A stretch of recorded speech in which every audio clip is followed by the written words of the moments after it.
네, 안녕하세요. 축구생각입니다. 축구 승부패 토토 25회차 K리그 5경기 분석 그리고 성 공유하도록 하겠습니다. 현재 24회차가 진행을 하고 있어서 아직 투표율이 나오지 않은 상황이어서 경기력 위주로 접근했다라고 참고로 해주시면 될 것 같고요. 이런 경기력 부분만 조금 참고로 했고 배당이나 이런 투표율을 보지 못한 상황이기 때문에 아마도 최종픽에서는 조금 바뀌는 부분들이 있을 것 같긴 합니다. 현재는 경기력 위주로 참고를 했기 때문에 정배 쪽에 조금 더 가까울 수도 있을 것 같습니다. 분석 시작 전에 구독과 좋아요 눌러주시면 너무나도 감사할 것 같고요.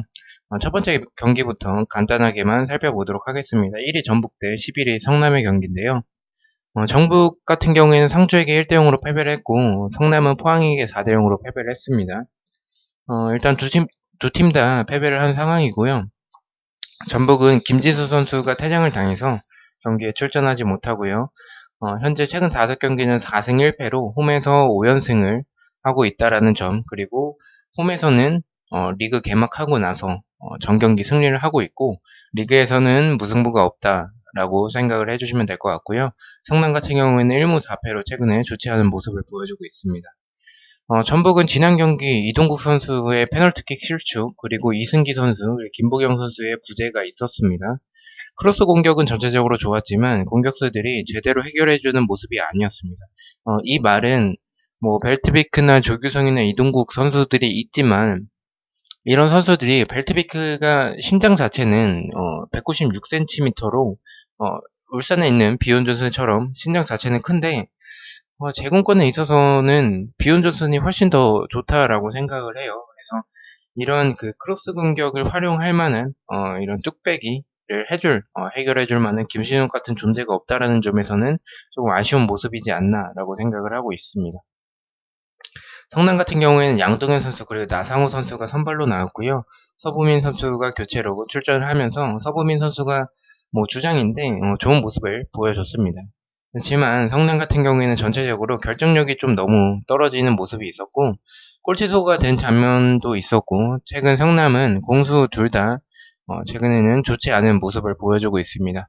성남의 수비가 제공권과 세트피스에서의 조금 불안한 부분, 그리고 측면 공간, 뒷공간 등 수비적으로 불안한 모습들이 있지만 전북 상대로는 라인을 그대로 그렇게 높이 올릴 것 같진 않고 수비적으로 임할 것 같아서 전북이 세트피스는 좋지만 세트피스 같은 경우에는 이런 홍정우나 이런 수비진 선수들까지 올라오기 때문에 이런 세트피스 자체는 좋지만 공격수들이 말씀드렸던 제공권에 있어서 굉장히 좋다라는 부분은 아니라고 생각을 하고 있습니다.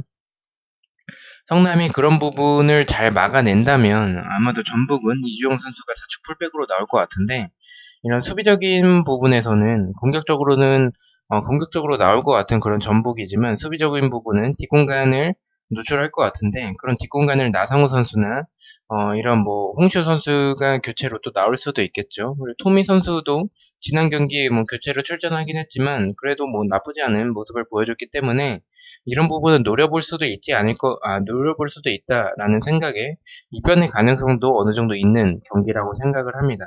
이변을 본다면 전북의 홈이기 때문에 그리고 최근에 경기력을 봤었을 땐 그래도 전북 현대이기 때문에 패배는 없을 것이라고 생각을 하고 이변을 본다면 무승부 쪽을 보고 있고요. 투표율을 보고 결정을 하도록 하겠습니다. 현재는 전북의 단통 승이 더 적합하다라고 생각을 해서 단통 승을 보고요. 일단 투표율이 어느 정도 몰리냐에 따라서 이변을 가져갈지 말지에 대해서 고민을 해보도록 하겠습니다. 상대 전적은 전북이 패배가 없습니다. 두 번째 경기입니다. 5위 포항 대 10위 수원의 경기고요. 포항은 성남에게 4대0으로 대승을 했고 수원은 서울과 3대3으로 비겼습니다. 포항 같은 경우는 4승 1패로 3연승을 하고 있고요. 홈에서 무승부가 없습니다. 수원은 1승 2무 2패로 연패를 끊었고요. 원정 전적이 다 다릅니다. 지난번에 수원이 홈에서의 전적이 다 달랐고 수원이 그 홈에서 직전 홈 경기가 패배였었기 때문에 패배가 없다라는 패턴이었었는데 그거 마찬가지로 원정에서도 전적이 다 다릅니다. 직전에 패배를 했기 때문에 이런 패턴상으로는 어, 이 포항 쪽의 승은 없다라는 패턴이라고 보시면 될 것 같습니다. 포항은 뭐 송민규, 그리고 팔라시오스, 심동훈, 뭐 일류첸코 등 팔로세비치가 부상인 상황인데 조만간 복귀할 것으로 보이긴 합니다. 하지만 뭐 현재 팔로세비치가 공백이 있음에도 불구하고 좋은 모습을 보여주고 있습니다. 이런 압박 그리고 중거리 뭐 세트피스나 심동훈 선수가 뭐 일류첸코가 내려와 주면 심동훈 선수가 그 공간을 침투하는 이런 부분들이 굉장히 좋은 이런 포항의 모습이라고 볼 수 있겠고요. 수비적으로는 중앙 공간 그리고 측면 그리고 이번 시즌 같은 경우에는 지속적으로 보여주고 있는 세트피스에서 불안한 모습이 있습니다. 수원은 타가트와 김건희 이 투톱이 둘 다 득점을 한 부분에 있어서는 긍정적인 부분으로 보이고요. 박상일 선수도 좋은 모습을 보여줬습니다. 뭐 중거리나 압박, 세트피스, 좌우측 풀백으로 나오는 김민우 선수와 명준재, 그리고 수비에서 중심을 잡아주는 헨리 등 뭐 좋은 모습을 보여줬지만 슈퍼매치에서도 이런 후반전의 체력, 그리고 집중력, 그리고 미들필더로 이제 이종성 선수가 나왔었는데, 이종성 선수의 실수도 좀 많았었다라고 생각을 하고요. 수비적으로는 측면 공간, 그리고 중앙 공간을 자주 노출을 합니다. 또 뒷공간도 가끔씩 내주는 모습이 있고요. 세트피스에서도 조금 불안한 모습이 있습니다. 경기력적으로는 수원의 중앙 공간, 그리고 세트피스가 좀 불안해서 포항의 중거리가 좋은 선수들이 있죠. 그래서 이런 중거리나 뭐 세트피스에서 실점을 하지 않을까라고 생각을 해서 포항 사이드로 보고는 있습니다. 경기력적으로 접근을 했었을 땐. 다만 상대 전적에서 특이사항으로 지그재그로 승리하는 모습이 있습니다. 직전에는 포항이 승리를 했고요. 이 지그재그라는 말은 수원이 승리하면 그 다음 맞대결에선 포항이 승리하고 그 다음 맞대결에선 수원이 승리하고 이런 식으로 지그재그 퐁당퐁당으로 이렇게 번갈아 가면서 승리를 하고 있는데, 직전에는 포항이 승리를 했기 때문에 패턴상으로는 수원 승이 나오는 그런 패턴입니다. 이 부분은 세종피까지 고민을 하고요. 현재는 포항의 단통 승을 보도록 하겠습니다.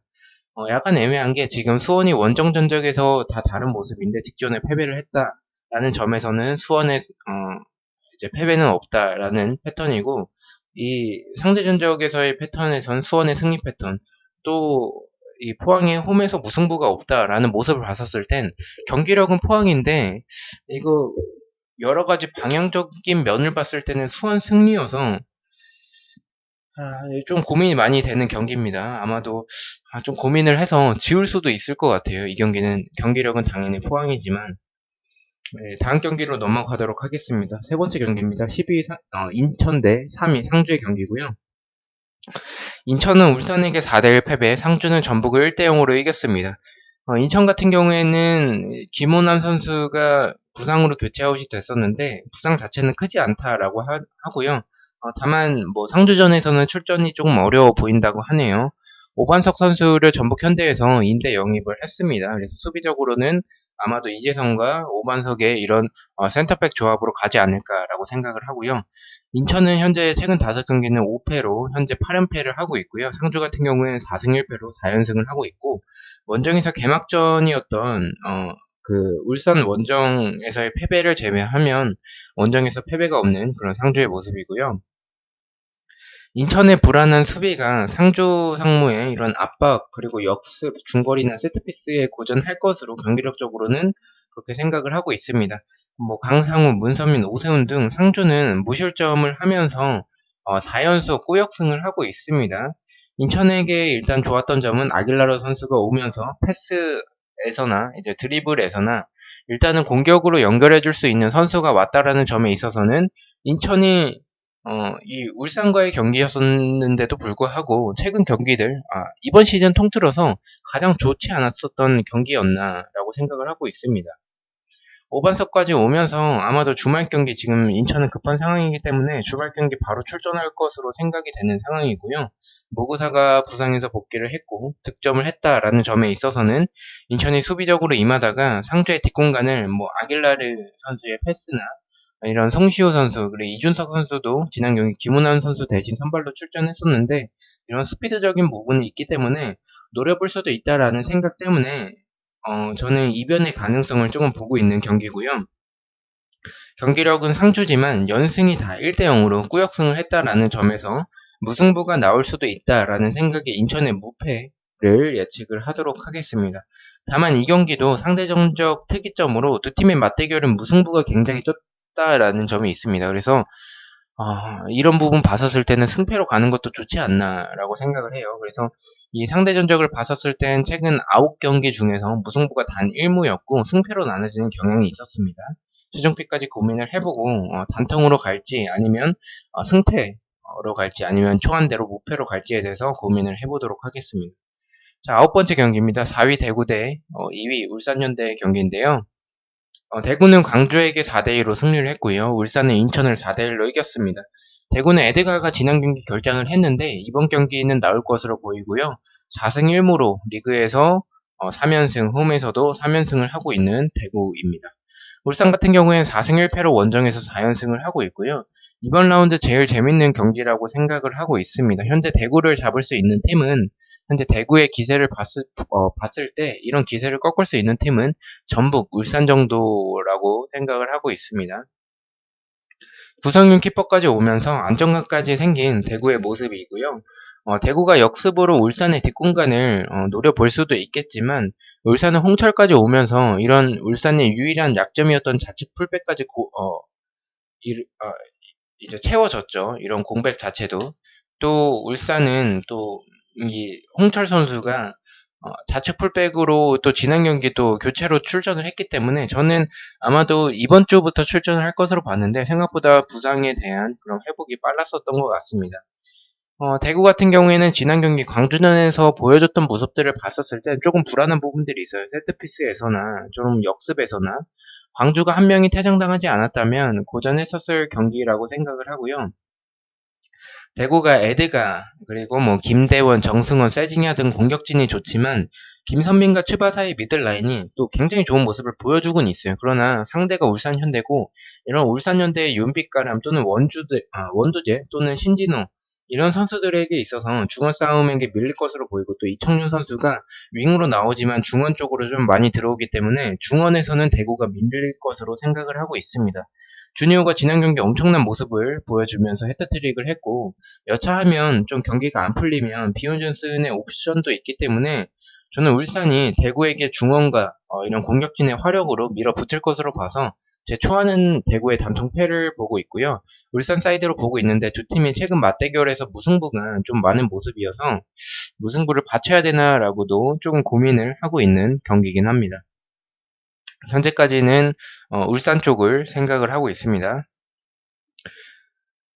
자, 마지막 경기네요. 7위 강원 대 8위 광주의 경기입니다. 강원은 부산에게 4대2로 패배, 광주도 대구에게 4대2로 패배하면서 두 팀 다 동일하게 큰 점수차로 패배를 했습니다. 광주는 좀 운이 없었던 게 이민기 선수, 여보근 선수가 조금 퇴장을 당하면서 처음에는 전반 초반에 이제 이민기 선수가 퇴장을 당하면서 한 명이 부족한 상태로 임했었고 또 여보근 선수까지 퇴장을 당하면서 그런 부분에선 조금 좋지 않았었던 그런 광주의 모습이었던 것 같습니다.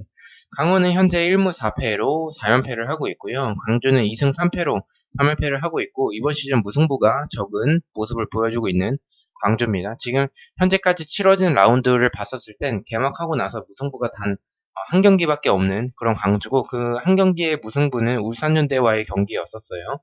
두 팀 다 지금 연패를 하고 있다라는 점에서 저는 개인적으로 이번 라운드 중에서 가장 어려운 경기라고 생각을 하고요. 강원은 뭐 병수볼 자체가 조재한 선수를 풀백으로 넣으면서 공격적인 라인업을 들고 왔지만 결정력에 있어서 문제가 또 노출이 됐고 골대가 또 2번을 맞히면서 후반전에 또 체력 문제도 아쉬웠던 그런 강원의 모습이 있었습니다.